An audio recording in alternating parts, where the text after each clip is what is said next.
We're talking about a year, right? Before that he's back, and he won't be fully functioning. Even if he comes back early, he's not going to be able to just step out onto the field and be the old Kyler immediately. My first thought is, can I buy him cheap, and how cheap is cheap at this point? Deshaun Watson tore his in his rookie year. He tore his in November, was back the next year. Joe Burrow tore his in November. I believe Watson's was week 7 or week 8.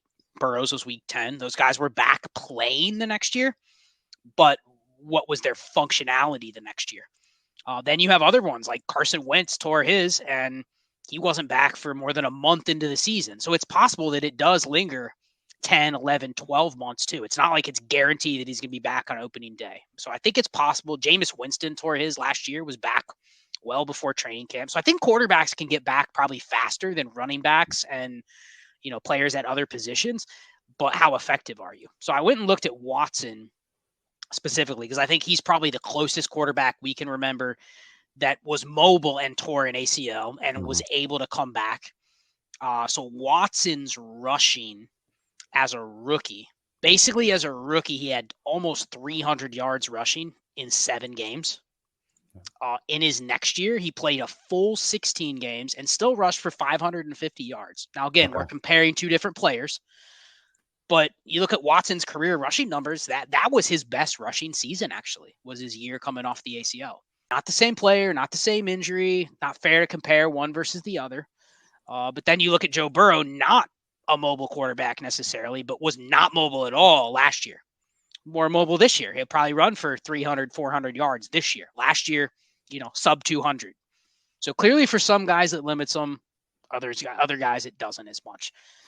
So then you get into the what do you do with Kyler? He's one of those elite tier quarterbacks, whether you have him in the top 8, the top 10, the top 12, like he's securely in the top 12. So I think impact immediately for us, this almost you treat him like you would have Deshaun Watson before this season, right? He's done for the year almost, or what you thought would have been a year-long suspension, maybe like Watson last year. But I almost wonder if it's even more of a ding to Kyler because he was already a little bit stressed from a value perspective before this. For sure. Just because people weren't really sure about, his future, the team around him, the system. What does this mean for Cliff Kingsbury? Does this mean they give Kingsbury the boot because he's the one that was invested in Kyler? And if he doesn't have Kyler, they don't even want to bother with him next year without Kyler? Because then what happens if they stink next year? He can go, well, I didn't have my quarterback. That's the guy you got me. I didn't have him, so now you have to give me another year. So it kind of sucks for the Cardinals, too, because if they were kind of on the fence with Kingsbury, then do they give him a whole nother year and then a whole nother year after that to get Kyler back before they judge him? So this is a tough spot for Dynasty. I think this is going to probably push him well below Trevor Lawrence, Dak Prescott. Like, no chance you get those guys for Kyler. You're probably going to have to go, I see people would rather have Trey Lance over Kyler. Yeah, it's the first guy I thought of. At least Trey Lance is going to be playing football in September. Exactly. And again, it's assuming Kyler is as bad as it looked, getting carted off on a non-contact injury. But just to that point, though, once you get past the Trey Lance, you almost want to take Kyler then, right? Because, do I really want to take Kirk Cousins or Kenny Pickett, but you also know if you take Kyler in a startup, and he is picked in the middle of the second round, QB 12, QB 13 with a torn ACL, you've committed to a tank, basically. So it just puts those teams in tough spots. It's actually easy to take him in a startup and say, I'm tanking for 2024. Where it's rough is where he was your QB1. And now you either have to trade at a 70% loss or you just wait it out another year and tank for the 101. So it's going to be interesting. It's probably going to be similar to what Watson did last year. Real quick, just because we're kind of live streaming this as it happens, he's officially been ruled out, which is a really quick rule out, which generally is also a very bad thing. The quicker they rule you out, the worse it is. So it's bad. Let's do this. Let's again, we don't know what happened, right? We'll have to wait and see. But let's say it's a torn ACL. Okay. Shane, you said you were immediately thinking, how do I buy him cheap? What is cheap? Are you giving up a projected mid-23 first to buy him right now? Mid-23 first if I'm on a 2-year rebuild, because he's not going to be useful to 24 anyway, and I'm already looking at a 2-year rebuild, assuming, again, 23 being one of those 2 years. I'd do that. 24, he should be back ripping around, whatever the phrase is. He should be ripping and more and ready to go in 24, no problem. So I would do that. And hopefully he's coming back to a whole new head coach, like Scott was talking about with the Cliff Kingsbury. When Cliff Kingsbury goes 3-14 without Kyler next year, I think that should be the final nail in that coffin, hopefully. How does that sound to you, Scott? Mid 23 first? You shook your head like easy. You would pay that? Yeah. What about an early 23 first? Projected, let's call it, 103. Oh, man. Because I think if you're at the 103 range, I mean, I sit here and I wonder if he goes in the top 20 or better, are you taking Kyler Murray over Anthony Richardson? If top 20?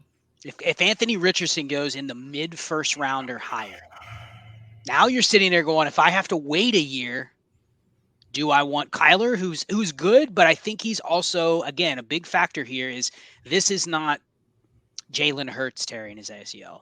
This is not Lamar Jackson. I think this is a guy that the community likes a little bit less than those guys already. A lot less. Yep. And so if you tell me I have to wait a year and Anthony Richardson gets the draft capital, I think there's no chance you trade Kyler Murray for Anthony Richardson. So now I'm sitting here going like, I can probably get Anthony Richardson in the top 4.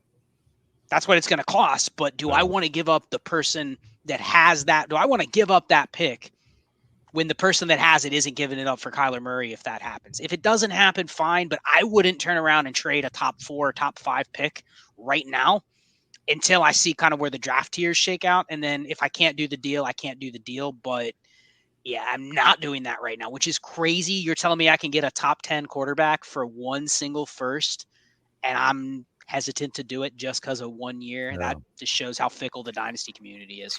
Well, it's not that. It's also Kyler's value on the market. You spoke to that a little bit, is already low relative to quarterbacks in his tier. Because relative to all we've heard all year about it is how much of a disappointment he's been. And he's been a top 10 quarterback, like easily all year. Now you throw into that, people already hated him. Now he's got a torn ACL. Now the 23 season's probably washed out, a significant portion of it at least. So his market value is going to already be low because it was already low. Look, we assume that if it's an ACL or Achilles, it's a 1 year injury at most, right? Like he should be back. You can't really count on that though. They could go in there, and obviously it's not all the time, but sometimes the surgery doesn't take the first time and they have to go back in and clean it up. And it's another 4 months, Mm-hmm. And like I said, Kyler, I don't think he needs to run to be a productive quarterback, but he needs to scramble. And if he can't scramble, that concerns me. Anything that affects that scrambling effect is going to concern me. And in this system, the way it's designed, he can't be a pocket passer in this Kingsbury offense. Yeah. So he would need somebody that would be willing, because I actually think Kyler can be a good pocket passer, but he needs a system that will allow him to do it. You know what I mean? What he has now. I remember the comment about I'm trying to think who it was that was doing the film breakdown on Twitter, and they were talking about the way they have this offense designed. He's having to take like 4 or 5 extra steps every time he drops back, but he's staying within the pocket because he can't see. So the way they're scheming it is like they're having to improvise to get him to become a pocket passer. But they also, you remember the quote from earlier in the season where Kyler said he's not running because Cliff told him not to run. Literally, he said, I'm not supposed to be running. So you hear stuff like that and you're like, okay, how they're letting him pass from the pocket isn't working, but they're also telling him not to run. So it kind of feels like there's a lot. I think this is why Shane and I have been trying to buy Kyler Murray all year, because it's like all he has to do, give him another shot somewhere else. There has to be another offensive mind in the league. It's like, let me try it with that guy and see what I can get to work. But we just may have to wait another 12 to 18 months to see that. And it is an interesting dilemma on what you pay, because I'm all about trying to buy cheap, but man.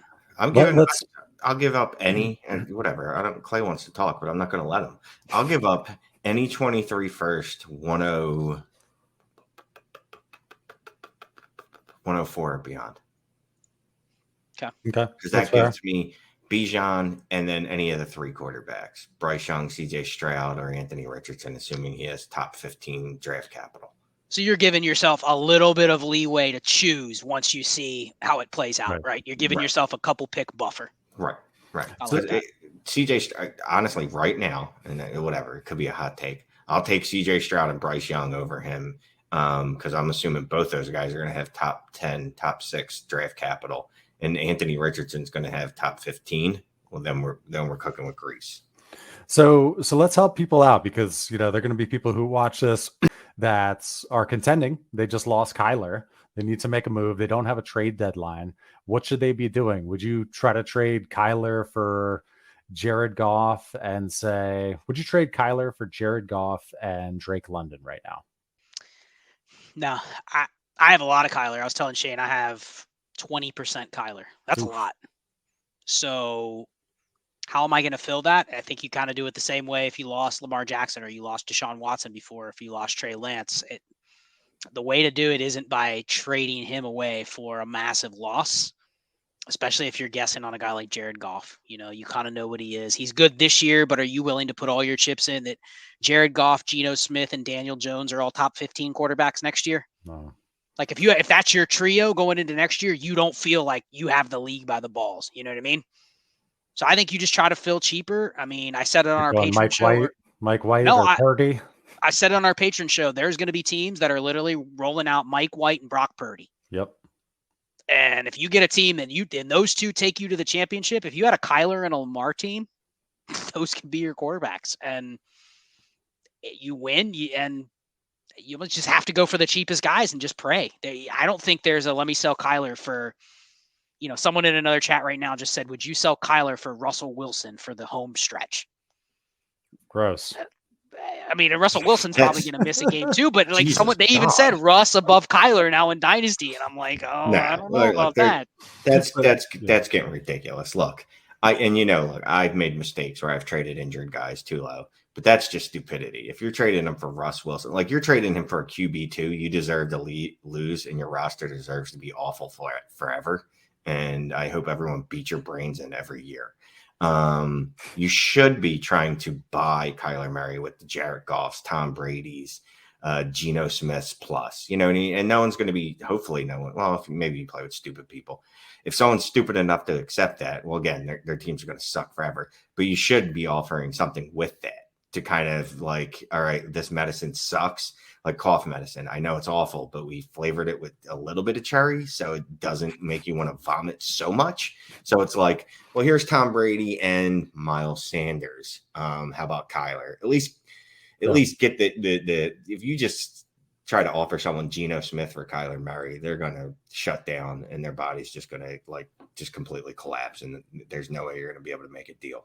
Join us tomorrow if you're around for our live stream. It's going to be at Tuesday, 8:30 p.m. Eastern Standard Time. Come with your trades, your friends, and bring some buffalo chicken dip, something like that. Does that sound good? Buff chicken dip? Okay, we'll see you then.